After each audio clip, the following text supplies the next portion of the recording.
Empower 11, the best of its kind in a highly transformative time. Are you empowered? Ready to turn your life up to 11? Awaken the life of who you are on the inside to match the life you were meant to live on the outside. Empower 11. Now is your time.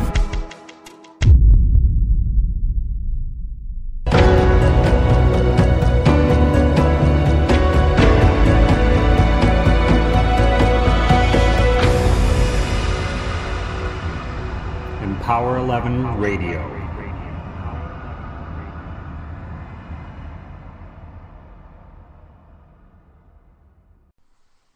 Greetings and welcome to Empower 11 Radio. This is the live 1-hour show that comes to you every Wednesday at 11 a.m. Pacific Time.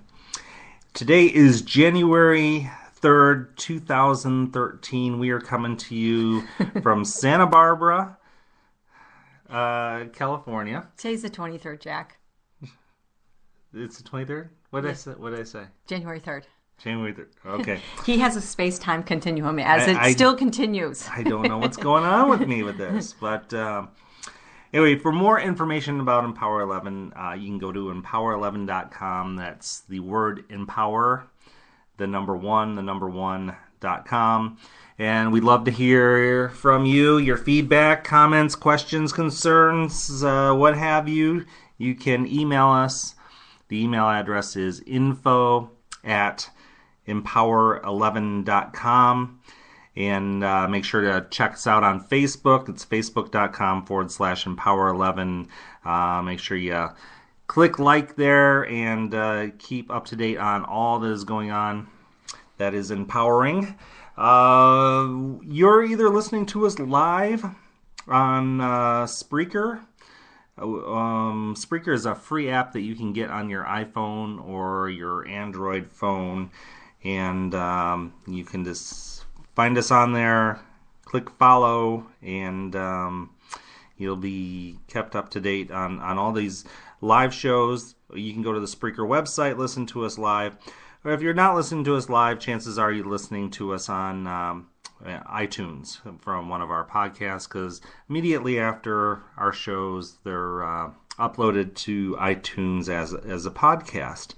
So I said we're coming to you from Santa Barbara, California, but it's looking a lot more like Seattle or something like that, because it's overcast, unusually overcast today, but still warm with a high of 70 today. So I know that much of the nation, East Coast, is feeling some cold. I'm hearing from all my old friends in Michigan about how cold it is, and the snow and the ice, and I feel for them. We're going to send you some warmth today because we're going to do this hot radio show. It's hot. The topic is hot. I'm really excited about today's show. I'm Jack Voorhees, and the beautiful voice you're hearing next to me is the wonderfully talented Ann Ribley. Well, hi there, Jack Voorhees. Happy to be doing this show with you. It's I don't know about this show. It feels like a little bit like heavy because there's just so much to the subject of this show. There's so much that is that I know is present in people, and I really feel that this show really has the opportunity to help some people that are stuck in kind of an area, or maybe they don't even know that they're experiencing the subject matter we're about to discuss. You want to introduce the show, Ann? Well, actually, I want to say that I feel this show is going to be liberating, and I would actually venture to say beyond. I know it's going to help some people. You, whoever's listening, there is something in here. Because it's the conversation that is prevalent and relevant to all of us today. You know, even myself, as I look at the show and I figure out what it is that is the essence of this message we want to share with you about how to embrace a life that is truly becoming debt-free. And what does that mean? And not just on a financial level. That's an easy level. We can measure it. But the debts we carry with us in our lives that are actually undermining our ability to take ownership, to actually have that positive equity in our lives of owning our life, owning who we are, owning this life that is our gift that we're meant to live. And when we were developing this show, it just more and more just started to come from it. It was like peeling layers of an onion, and there was more and more to it in so many different ways. So just to let you know, today is going to be a 2-part show. I've always, I watched those TV shows as a kid, and then it says, right at the end of the show, it says "to be continued." I'm like, so I just want to spare you that. Well, actually, we developed a program that was around this idea and how to really get to this place in your life. And then when we were developing the show, we kept trying to compress it into how to pass on this understanding and living in this orientation of truly getting free of debts in our life. And what we found with developing the radio shows, we wanted to really pass on this place that is a gift that you can begin living and orientating yourself. And that's why we decided to do it into 2 parts, so that it wouldn't be too thin. I mean, that's why it feels heavy, Jack, is because we got a lot of content and a lot of... Well, yeah, I think so, but it also feels heavy in the sense that I know that this is weighing so many people down. I mean, I know that there's so much to this, and some subjects are a little bit lighter than others, and I think this one is just... It is a real concern. It is a real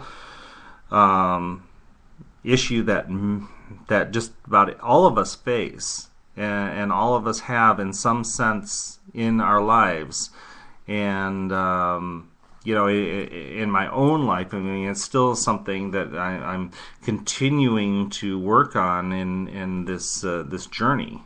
Okay, so I want to just go right to the place that what we're talking about is how do we take ownership of our life, really?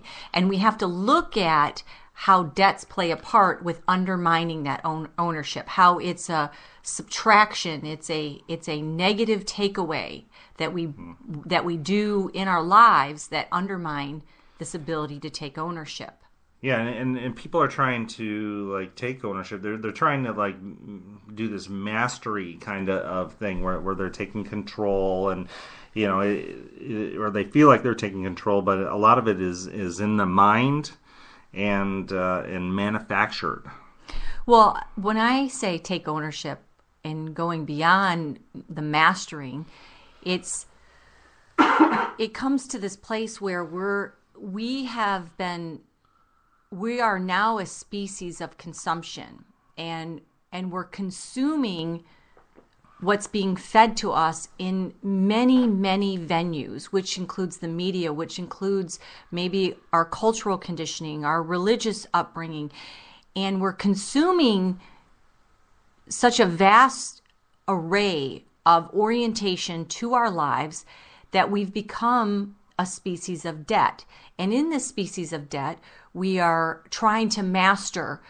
We hear so much about mastering our finances, mastering our emotions, mastering even our afterlife, mastering all this, mastering the law of attraction, just this idea of mastering.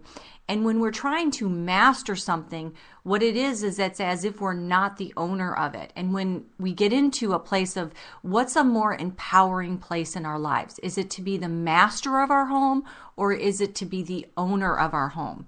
It's a more refined state of being that truly takes responsibility. Yeah, so when we often think of debt, we think of debt financially. I mean, that's like you said earlier, that's an easy way to measure debt. But there's all these other forms of debt. This karmically, that's how our actions or our interactions affect our reality. There's it's not just a financial thing. I mean, it's all of these ways that we give up the subtraction, this takeaway that we have with kind of giving up our power in different ways. And karmically, I mean, I think so people can relate to that, how you do something, and I'm always talking to the kids about this. It's like, you don't get away with anything. You just don't, and you don't have to punish other people, because it just happens. This life has this way of self-correcting, and when we do these things or don't do things that cause these karmic debts, then we're going to be held to pay. You actually have. When you have a debt, you have to pay this at some time. So it's getting congruent. I mean, this is what in Power 11 is the first, strongest pillar of being in a place of the foundation and strength of what it means to be in that oneness with our life. The Empowered 11 stance is oneness, who we are on the inside, so that we can create the rapport and oneness with our world around us, is number one, taking ownership. And we cannot take ownership unless we understand how debts undermine it. Mm-hmm. And the karmically too, I just I just remember back when I was I've been in recovery for almost 15 years now, and tomorrow's your anniversary to it. Day after tomorrow. Now you're in the space continuum. Okay, in 2 days. Yeah. So I remember thinking that, why doesn't everybody just leave me alone and let me do what I want to do and get off my back?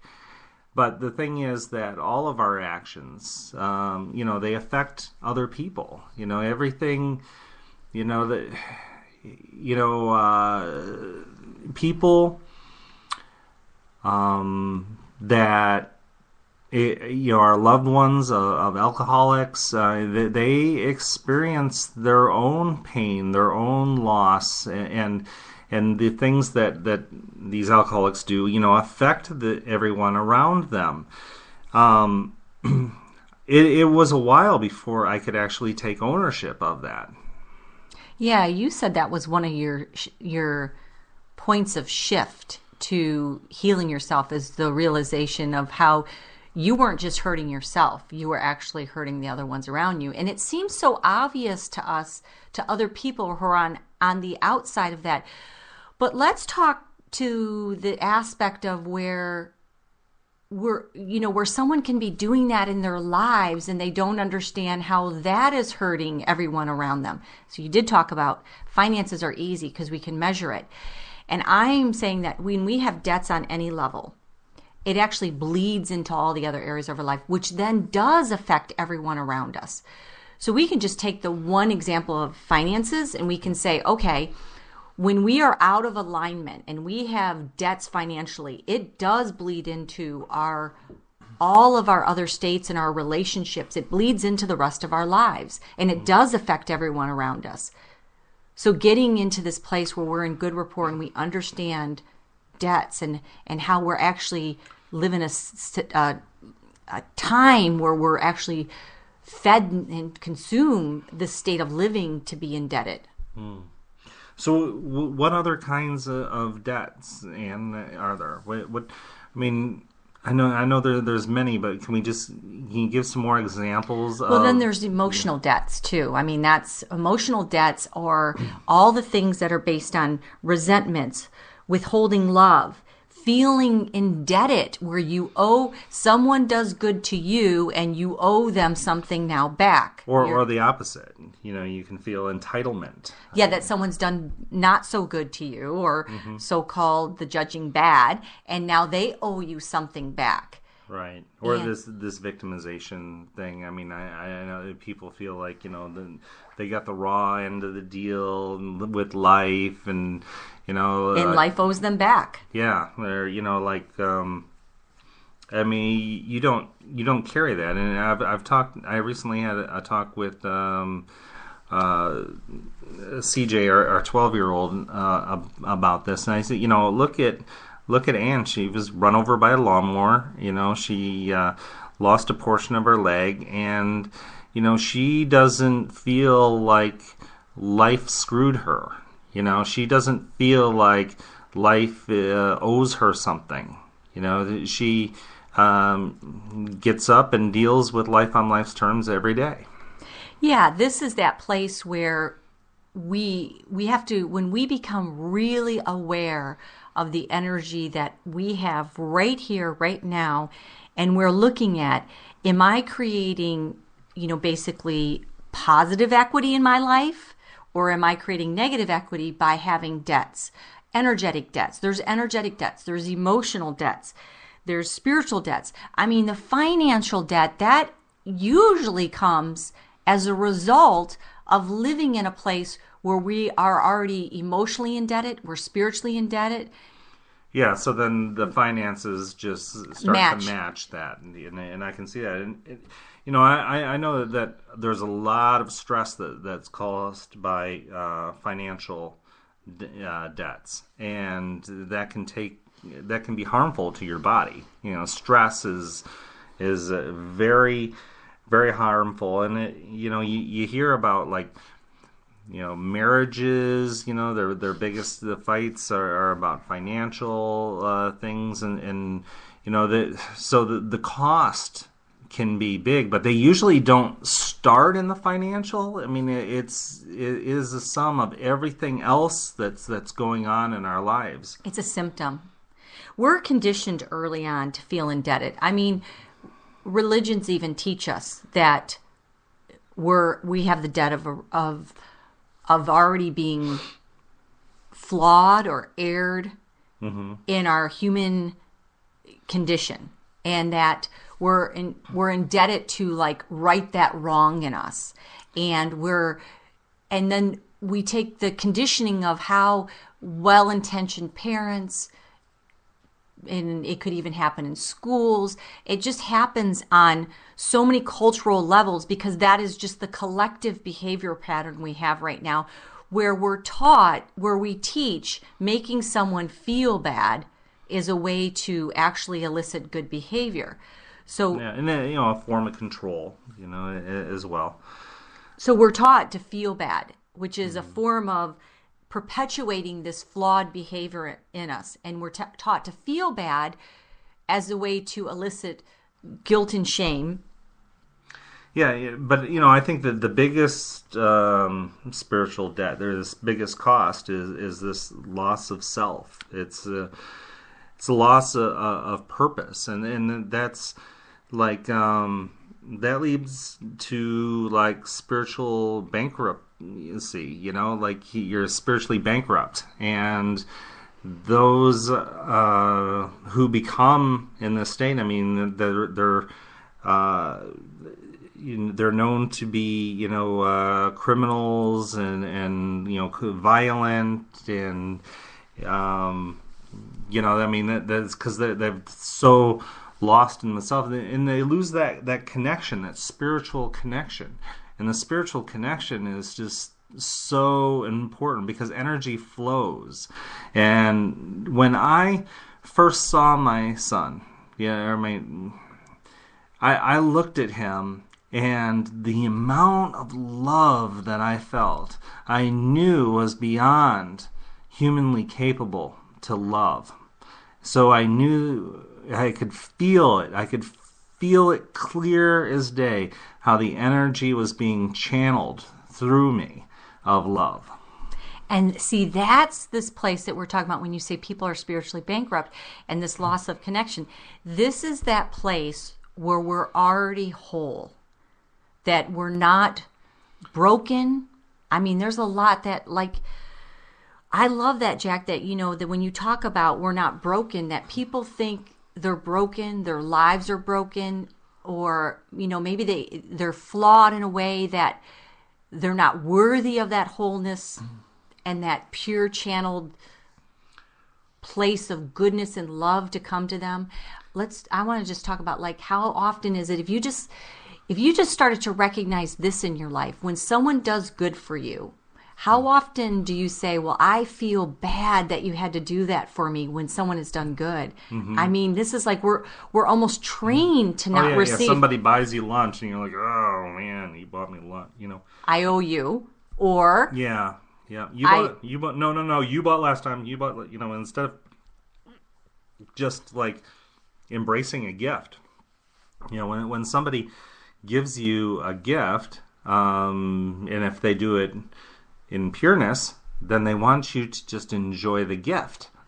Well, it's funny. It was years ago. I had this casual friend at that time, but it actually, through time, it ended up becoming a much more deeper, enriching friendship. And we were dropping our kids off at school. This was back at the time my kids were like in preschool. And she had helped me out with something that day with the school. And I actually wanted to help myself. I'm a very strong, independent person. I wanted to do it myself. But whatever the configuration was that day, I needed her help in order to do something. And I remember saying to her, oh, I feel bad. I felt bad that she had to do that for me. And I remember her saying, oh, don't feel bad. That's just such a waste of energy. And it stuck with me. And all these years later that come up in those times, because we're conditioned to look at that way when life wants to supply us good, when life wants to support us, and we feel like, gosh, I should have been able to do it myself. We shame ourselves. We make ourselves feel bad. We even go as far as like saying, oh, I feel bad that you had to do that for me, or I feel bad that happened, because somehow we're flippant about our own worthiness in a way that we don't embrace it fully. And that comment stuck with me. And even till to today, I still at times have to like keep adjusting to breathe it in and receive it. Don't feel bad. That is just such a waste of energy. Yes, that's what she said to me. Yeah, I like that.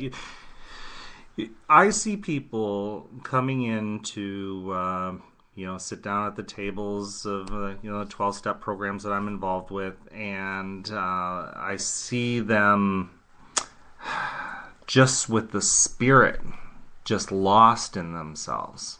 Just this, their faces look like they do not have like that life, that vitality, and Annie, your face is always so bright with life. That's one of the things that I love about you. But they come in this place, and often I've heard them say that they have no faith, that they have just lost faith, and I know that's not true.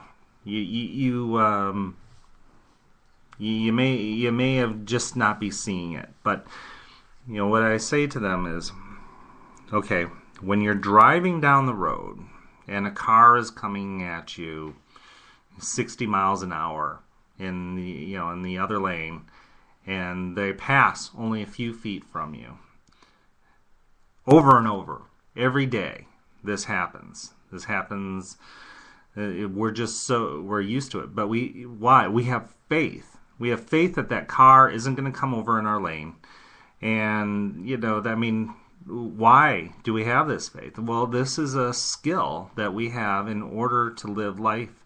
Because if we were afraid of everything, those people that are afraid of everything are those people that are afraid to leave their homes. They're afraid of germs. They're afraid of bugs. They're afraid of all this stuff, and that imprisons them. And what I say to people is, you have more faith than you think you are. You have the ability to heal, and much quicker than you might think. I've watched turnarounds just happen so quickly. And why? Because they get in this right place. They start getting more in tune. They start getting more connected, and we are all connected, and this energy flows. And when they get to that place, then they can really start to accelerate. But when they're lost in this fog of disconnection, and that just it seems so far away from the reality of that happening. Well, this is okay. So everything that you're describing that you've seen or experienced with people at the 12-step tables. I mean, there's people right now that are white-knuckled with fear over money and finances and anxieties. And, how do we shift it? Like what you said, you see them shift it. And it's this heaviness of debt that we attach to. And we attach to it, it's easy to see it with finances as if we are not going to be supported, as if we're not going to be losing the faith, as if we need will be. The world is a withholding place. Yes, very good. And so you talked about too, is that there's actually the debt of fear as a pattern. And when I was asking you, how does that show up in our lives? Yesterday when we were talking about this for the radio show, I think that's really powerful because there's karmic debts, there's energetic debts, and energetic debts are how we're living our lives. How are we showing up every day? Are we doing takeaways? Yeah, in most cases, fear is a lack of faith, and that's a debt. Sometimes fear shows up in healthy ways that helps, this fight or flight and those kind of ways. But in the most cases, that fear is taken too far.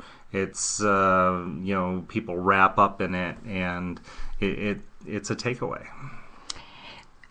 Now when we're talking about fear being such a strong takeaway, I want to just go back to the emotional indebtedness and not skip over that, because I feel this is governing. Yeah, I want to get back to energetic as well. So, you mentioned that, and I think that's a strong one as well.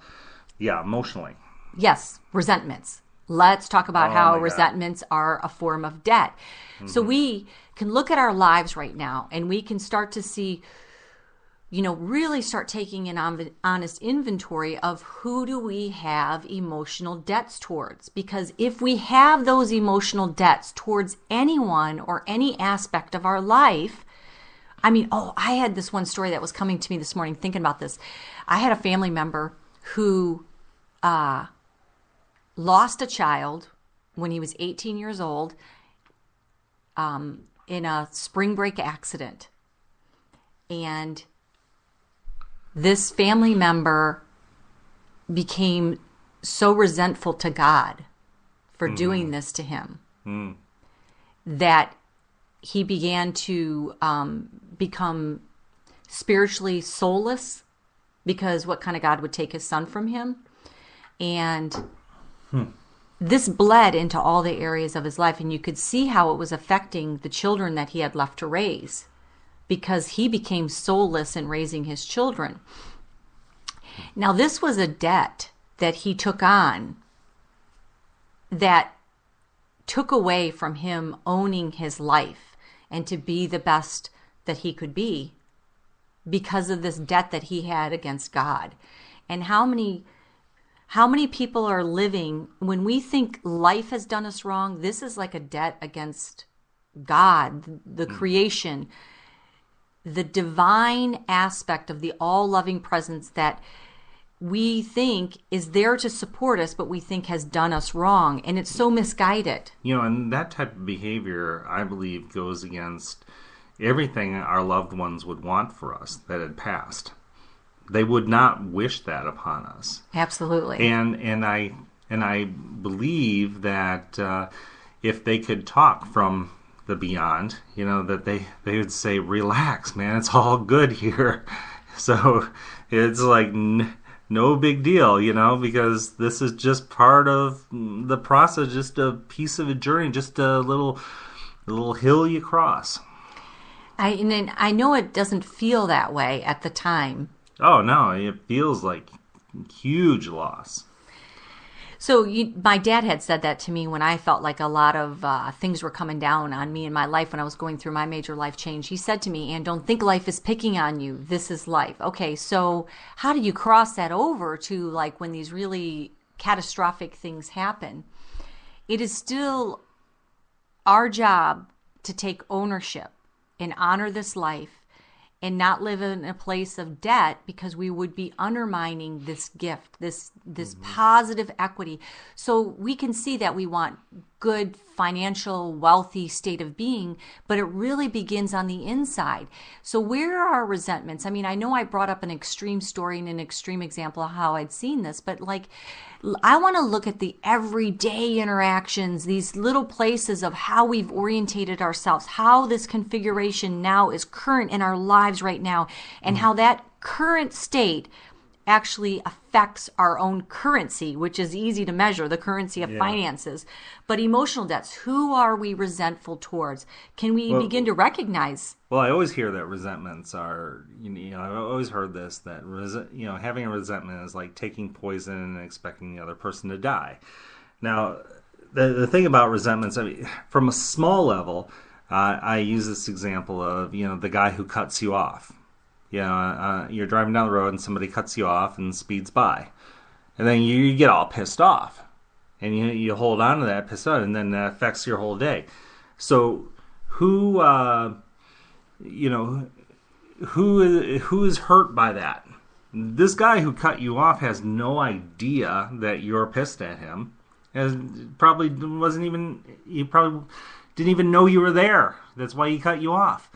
And yet, for you to hold on to this, for us to say, like, oh, I'm so pissed, I'm so angry, I'm so this and all that, then, that only costs us. It's only a takeaway from us. And there's many, many different areas where resentments cost us. We could, I could be resentful towards my father. Oh, that's where I was going to go next, because I was going to say there's these small ways in our lives that we're just building this debt against our own reality. And then there's these ways that then extend into like our specific situations that have happened in our lives. And I was hoping you were going to bring that up, Jack, because I think a lot of people will be able to relate to that. Yeah, so my father was, I only met him, like a half a dozen times, and there was a time I really had this resentment towards him, like, why doesn't he give a damn? Why, like somehow I was cheated out of a father in life, and and why doesn't he give a damn? And I actually confronted him once when I was in my early 20s. He came out to Michigan, and it was kind of a weird experience. And I found like the only time I got to talk to him was the drive to the airport, and I told him, that how I felt and everything. And I think it was good that I did that. I think it was good that I told him, how I felt, and I expressed my feelings. And I kind of thought that I wasn't going to hear from him much after that, or he was going to think it was a lousy trip. But then he called my mother later and said what a great time that he had with me, even though I let him have it, the whole way back to the airport. But that's just, it does not do me any good to hold on to a resentment about that. I mean, that's not empowering, and then I don't get to honor the man that he was. I mean, the man was a great inventor. He was a great artist. He's, I have some of his, I still have some of the things that he made. They're more like works of art than anything else. Well, that's okay. I was going to say, because I think this is interesting what you're saying, Jack, because and I just want to say, when I look at those pieces of art, I'd see them for the beauty that they are in the man that created it, and I don't see anything negative. I don't have any resentments when I look at those pieces. I know you don't, and that's what I wanted to say, is because this was surprising to me when I was getting to know you, is there's not an energy people can say things with their mind, but your energy is what's really speaking the truth. And there wasn't any energy that ever oozed out of you that was in this place of resentments towards your father, who you had only seen a handful of times in your whole life. Whole life. And so it's like when you say that about my accident and how it's just clear. I don't hold on to that as a debt against my life. I don't hold on to that as a resentment towards life. And I saw this with your father, that the way you are with your father is you're at peace, you have no resentment, you're clear. And then when I was asking you, have you always been this way? You had said that in your earlier years, you said to your father, why don't you make me something? Tell that story, Jack, because I think that but see, then the beauty is you didn't stay there when you said to ask him to make you something. Yeah, I said, why don't you show me that you care about me by making me something? And he never did. And that's what's interesting is that our less evolved self wants to be owed back something to make it right. And but yet when he died, I ended up getting much of his art and things like that. But he never did, and you didn't hold on to that. You kept evolving and healing yourself beyond all that. And that's the beauty of the story, Jack. And I was saying to you that the way you live, it seems so, nonchalant, but there's a lot of power in that you could pass on to other people because you're so at peace with. It's so many want to hold on to these things like some scarlet letter or something that they want to, and say I'm this way because, so then I don't have to, I can give up on my hopes and my dreams and all that because my father died when I was in middle school, and I was hurt by someone when I was younger or something like that, when those are not empowering things, but they hold on to them like they are. And that is like the wolves in sheep's clothing kind of thing. It may look like a sheep, but it's not a sheep. It's a debt. Yes. It's a spiritual debt. It's a karmic debt. It's a energetic debt. The more we hold on to these pieces that undermine our ability to take ownership, and to take ownership means that all that was, is, and shall be belongs to us, including all of these unpleasant, harsh aspects of life. Yes, these resentments are just part of living in the past. And if we're living in the past, then we're not living in the now. And the now is the gift. I mean, present. Be present. That's the gift. Present. Now, there's other things that I could hold against people too. Different people that I know that in the past were not didn't maybe live up to the role as the person that they should have been in my life, but then today they are not that same person because we who evolve are not the same people that we were back 10, 20, 30 years ago. They are the people that they are today. I mean, it's like, I look at the our kids, and I'm like, wow, I've lived 4 more lifetimes than this kid. Yes. Yeah. And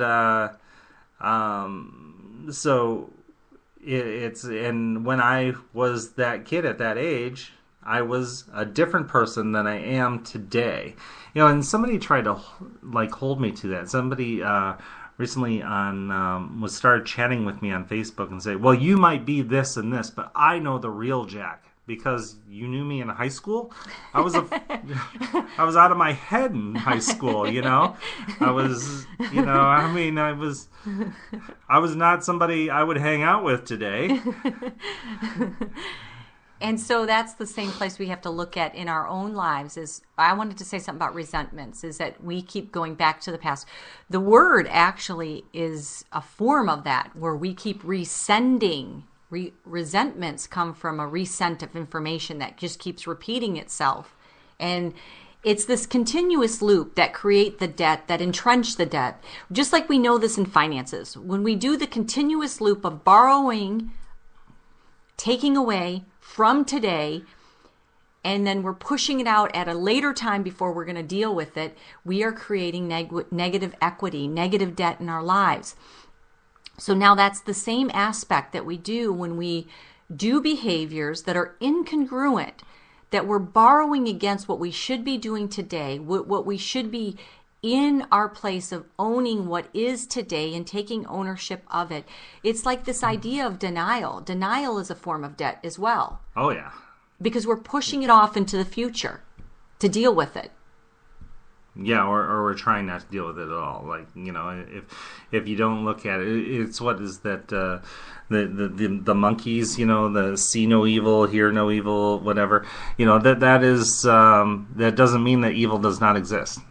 It doesn't mean that things don't exist just because we can't hear them. And, I talked in last week's show, I kind of opened up about an area of my life that, I had been trying to avoid.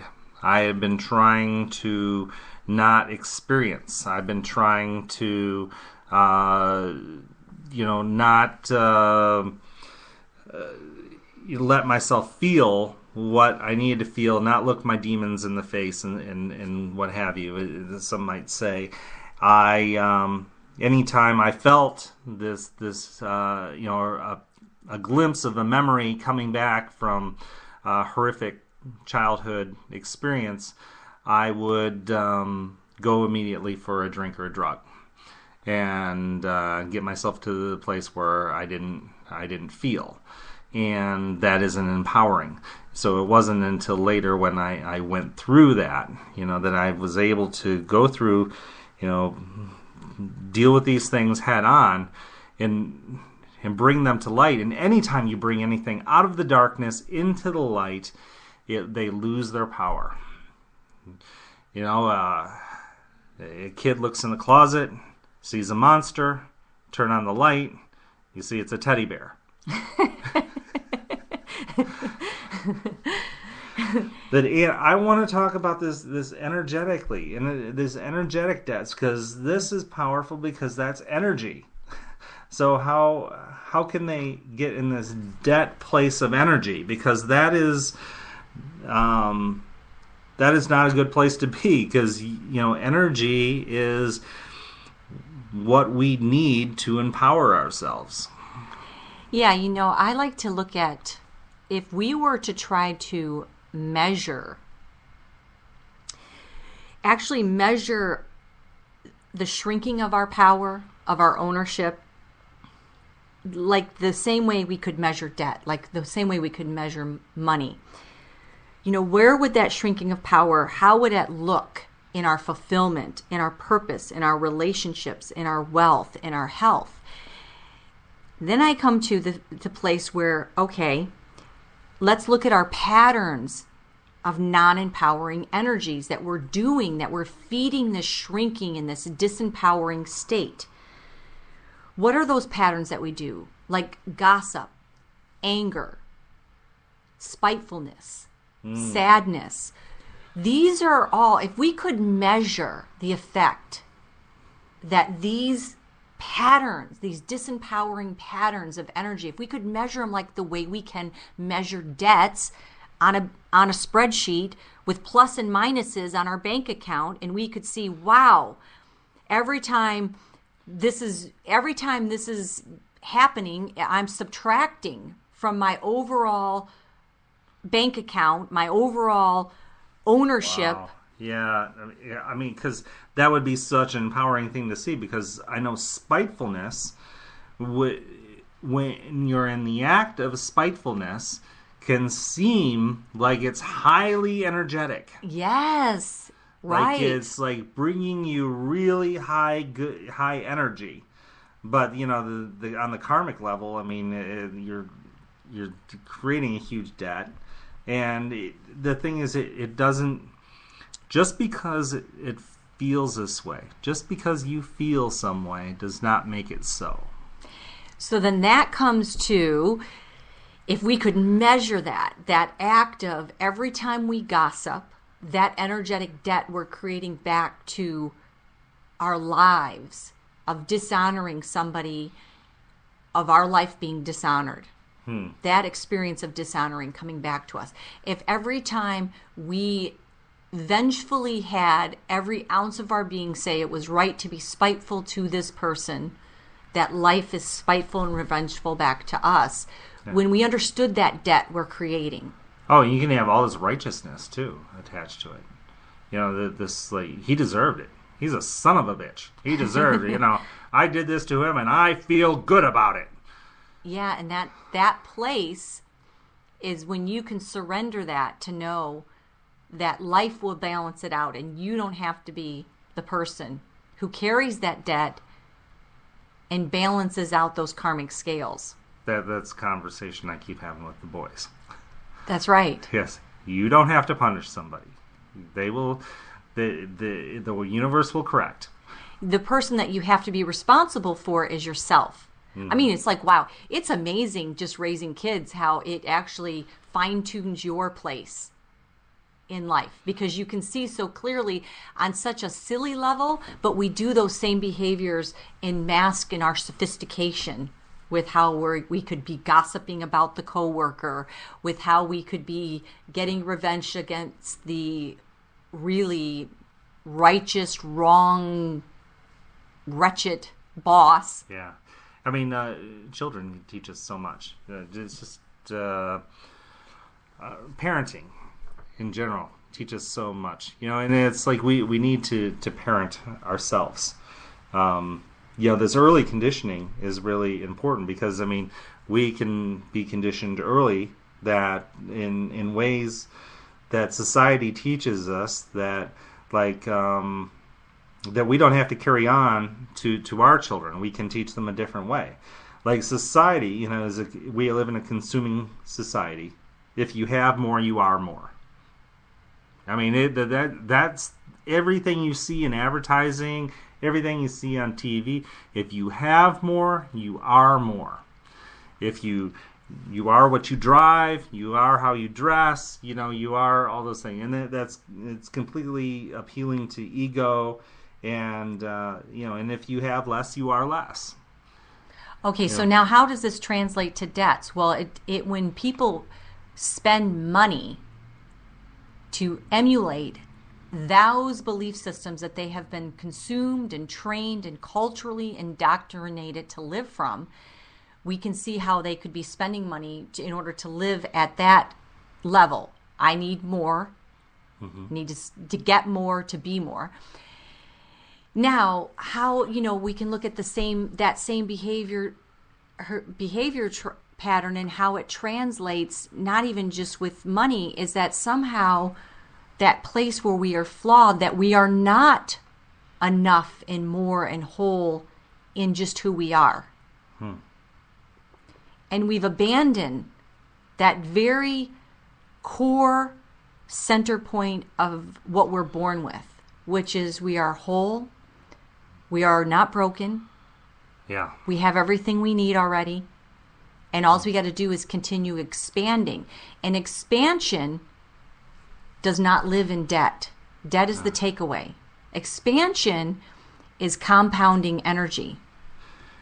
You know, when I was in, I think I was in 7th or 8th grade, this kid came to school, and he was athletic and everything, and he was fast, and he came in with this pair of shoes, and everybody was like, "Oh my God, look at those! He's got the, you know, out those in like, oh, I bet you're so fast now because you have these shoes." Oh yeah, at that age, it's all about shoes make you fast, right? And this is a kid, and you know, and I had kind of a problem with this kid. We had kind of a problem with each other and stuff, and you know, there was some pushing and shoving and all this stuff, you know, and I was like, and I was blessed to be a little bit tall, you know, so so I had this this thing with it, you know. We were mouthing off or something, and I said something like, "I could outrun you with my shoes off," you know.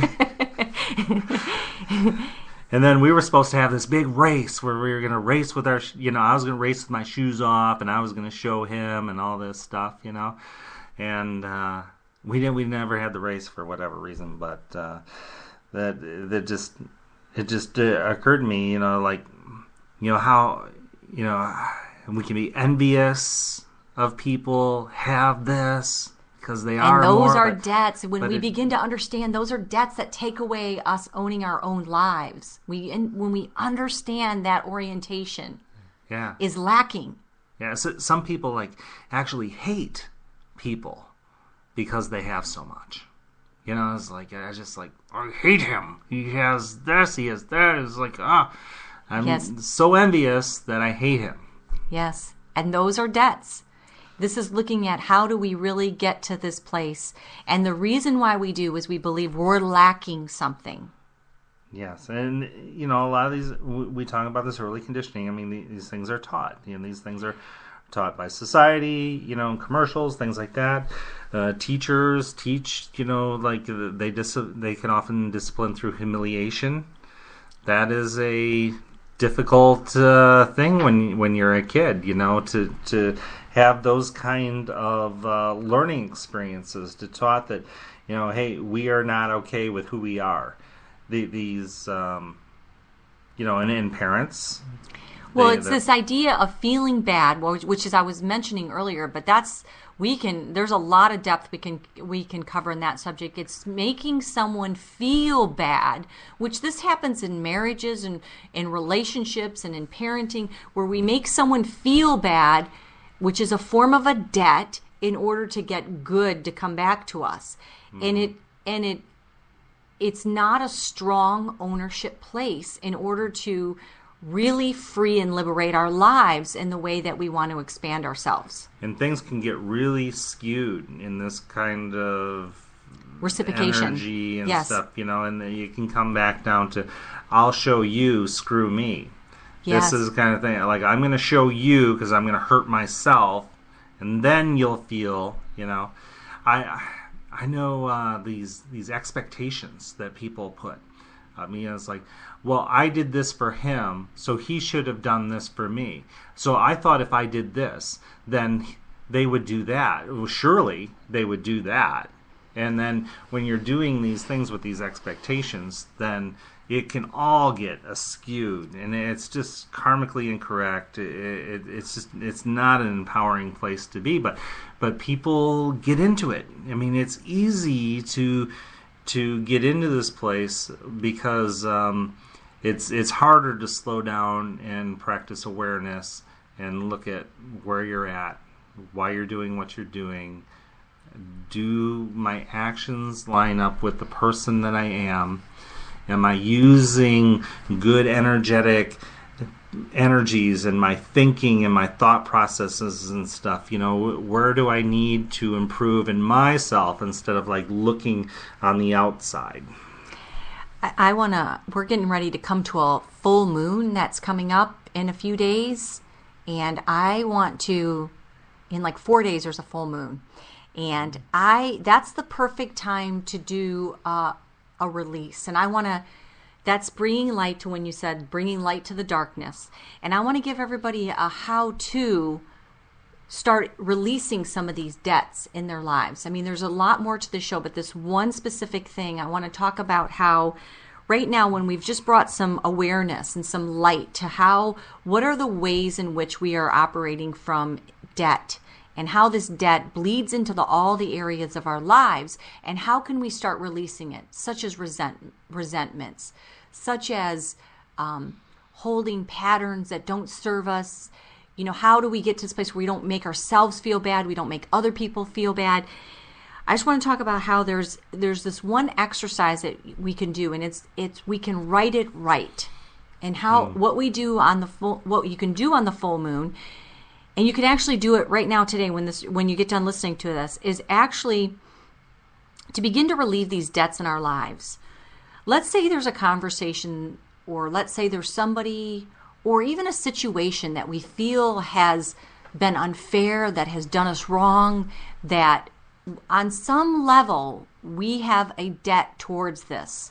We have something that is taking away our own ownership that we feel isn't, and we can't help it, but our mind keeps going there, and it keeps churning over this, and it keeps thinking about this, is we can write it right. So let's say we write this letter, or we can write this letter to this person. We can write this letter to God, the Creator. Whether the person's dead or alive makes no difference. We can write this letter to God about a situation. No matter what it is we can write it right. And what we do is we have this conversation that we feel we want to have with life. Mm-hmm. And we do it.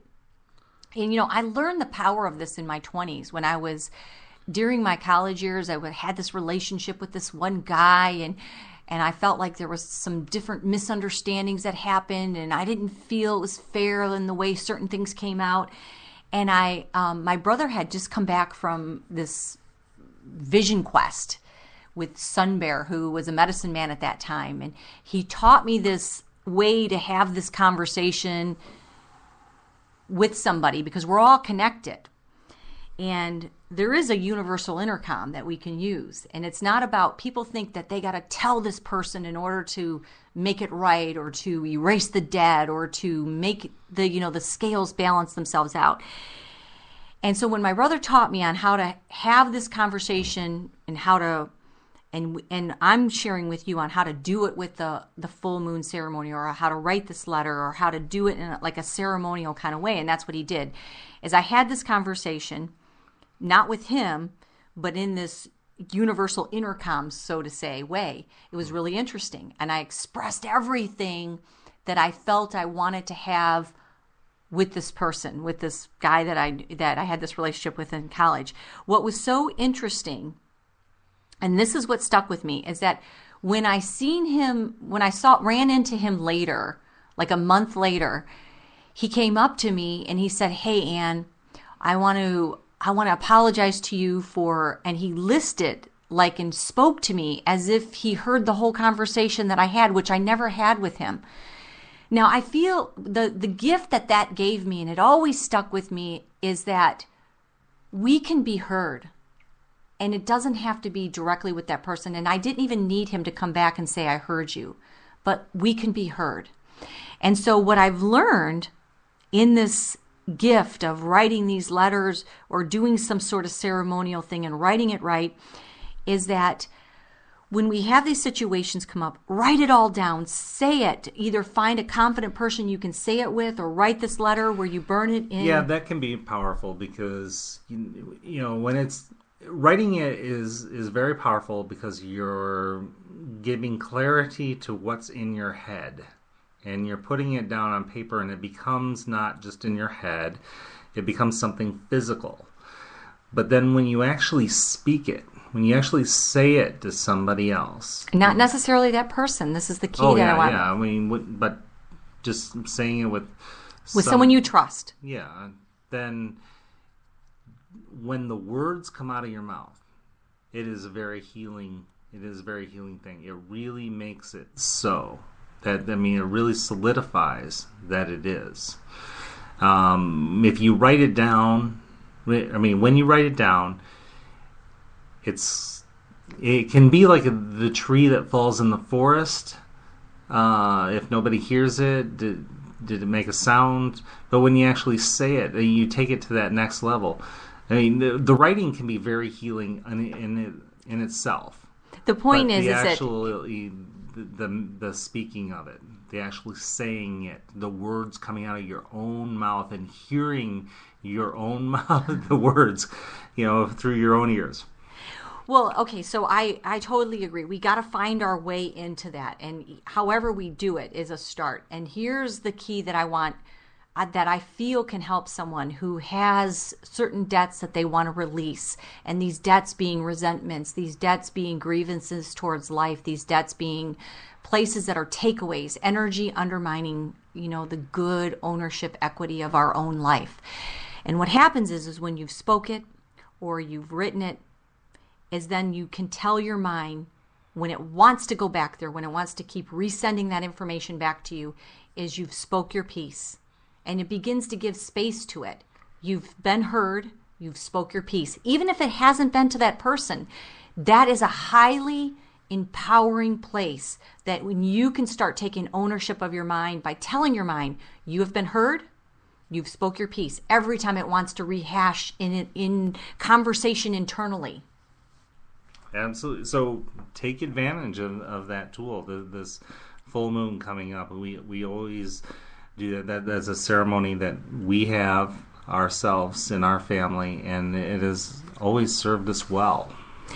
So as we close out today's show, tomorrow or next week, we will continue on with part 2 of this place of really getting debt-free in our whole energetic state, and how we can really create the worthiness and the receivability we want in our lives. Wherever you're at, I invite you into this quiet space of the here and the now, and I want to let you know that you are worthy. You are already whole. Nothing in you is broken. If you need healing on any level, be still and know that healing is available to you. God, the universal loving presence, is available to you right now. The power of life and creation holds no debts against this residing energy that is in you, and you are granted. All of you is worthy to feel good, to be loved, and to have prosperity. I invite you to an empowered week. And we will be here next week. We are going to start off with a big part of this, having these debts, is living inauthentically. So we invite you to have a great empowered week, and we will be here next week for another show of Empower 11.